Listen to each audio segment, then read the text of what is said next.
注目の新車もう1台、色はヤマハですね。これは何ですか？2016年式の WR450F です。前は何でしたっけ？前は2012年式の WR ですね。12年式、はい、あれそんな若いんでしたっけあれ？そうですね。あれはですね、キャブじゃなくなってインジェクションになって初期型なんですけども、これがまあインジェクションの2型になりますね。はい、さあこれの最大の特徴って何でしょうかというところで、エンジンがですね今までのバイクとかなり違いまして、吸気が前、排気が後ろになってます。ね、僕らおじさんはすごく懐かしい響きですけどね、昔の TZR みたいなそんな感じですけどいわゆる後方排気ですね。ちょっとどこがどうなってるんですかこれ？そのおかげでですね、マフラーなんですけども、後ろから出たマフラーがぐるっとシリンダーの周りを一周してます。で吸気はどうしてるんですかこれ？吸気はですね、この辺りからまっすぐこういう形で吸気してますね。じゃあここエアクリなんですか？これエアクリなんです。まあ、おかげでギアサス周りに吸気のダクトがないんで、後ろ周りの整備はすごい楽ですね。なるほど。でガソリンタンクはお尻の下なんですね。これですって。これがガソリンタンクですね。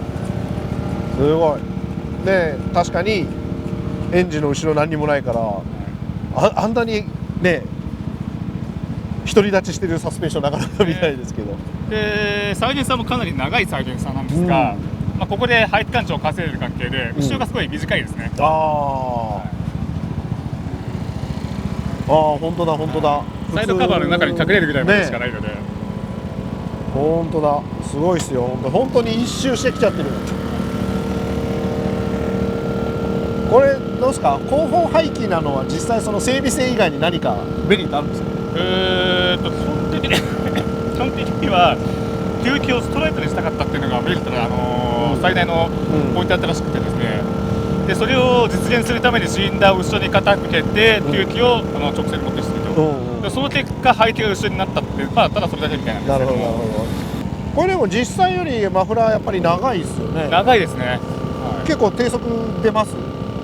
まあ、少し前の5バルブの WR に比べるとちょっとその辺はまあ差があるかなっていう感じがしますね。でこう例えば、どうでしょう、重量バランスとか軽量化的にはあまり変わんないと思います。ただモトクロスの人たちに言わせると前がちょっと軽いって話はしてましたね。じゃあまあそれはあれですよね、シリンダーが後ろ傾いてるんで、カムシャフト周りが全部後ろに行っちゃいましたから、その辺が効いてるんだと思います。これはやっぱこうジムカーナ仕様にしても感じますか？自分的にはその時に足を大幅に作り直しちゃったんであんまり感じなかったですね。でも最初からこの足だった。足はですね、この前のバイクの一番最後に作り直したやつをそのまま持ってってるんで。なるほどなるほど。でまあ今前足がデューク690の足なんですよ。です。これです。これはアクセルシャフトが前に出てるのをまあやめたかったと。なるほど。ですよね。そうですね。フォークを短くしてキャスター角を立てて、そうするとトレールがなくなるんで前のオフセットをなくしてしまったと、まあそういう感じになるんですけども、もともとは21インチオイルついてますから、フロントが高いんで、それを17インチにしてキャスター角立てるとトレールが減って、まあ曲がってくれないバイクになる。でそれをなんとかしようとして、まあオフセットをなくしたと、そういう形ですね。これ前の方と比べてヘッドの位置っていうのはどう変わってるんですか？ヘッドの位置は、フォークが短くなった分は低くなってますけども、まあ、キャスター角的にはそんなに変わってないです。変わってない、なるほどね。こうすると乗り味的には結構フロント荷重、そうですね、フロント荷重が増える形ですね。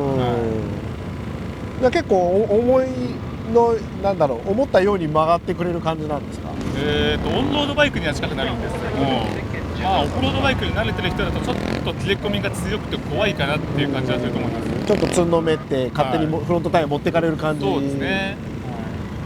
でもやっぱり細かいターンだとその方が有利ですよね。まあそうですね。ちなみに車重って車重はほとんど変わってないですね。今で何キロですか？前後で120、今ね122キロですね。122キロ。やっぱ軽いは軽いですね。軽いは軽いですね。まあタンクもね、樹脂タンクだったり全部フレーム丸みだったりで軽いは軽いですよね。でまあリクルスは当然入れるものとして入ってると。まあそうですね。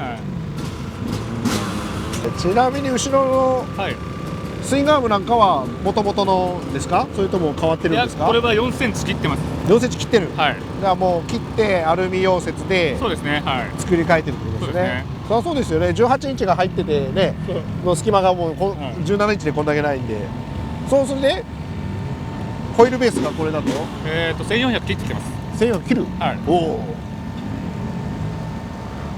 やっぱり1400切るか切らないか大きいですか。大きいですね。今 MSR とほぼ変わんないくらいだったんですね。1385だったかそんなもんだったと思うんで。でタイヤは120の。タイヤは12070で後ろが1606ですね。1660。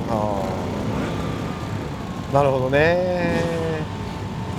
これでもやっぱ450ぐらいあると150にしちゃうと滑っちゃって結構乗れないですか。そうですね。でも160の方が確かに高速の当てていくコーナーで当ててっぱなしでいけるんですけど、ただ細かい切り返しだと150の方がよく出てくれるんで、どっちを取るかですね。ホイールは一緒でタイヤだけ変えてそんな感じですね。そうですね。そんな感じですね。まあ単純にね、タイヤのラウンドの距離で考えてもね、そうですね。150の方が速く動くのは当然なんですけど、本当にコースによって使い分けてもいいかなっていうのはあるんですけど、結構どっちにしても乗れちゃう感じですか。ね。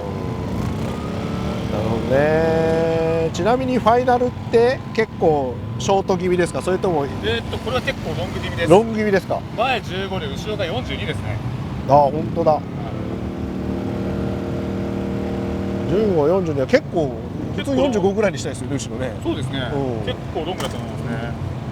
これやっぱ下があるからこれでいけちゃう感じです。これ以上ショートに振っても前が浮くだけで加速してくれませんから。まあね、昔からフロント浮くタイプですよね。そうロング気味だと吹け切らないで結構最近コースも広めだったり。そうですね。はい。まあ本当に筑波のジムカナコースくらいだったらば、一足のみで大体走れると思いますね。で結構ね乗り方もリンアウトだったりしないで膝まで出しちゃう、ね、インに体入れていくタイプだからキャスターが立っててトレイルが少ないっていうのは有利なのかもしれないですね。まあそんなにロードバイクの腕って話もなくはないんですけど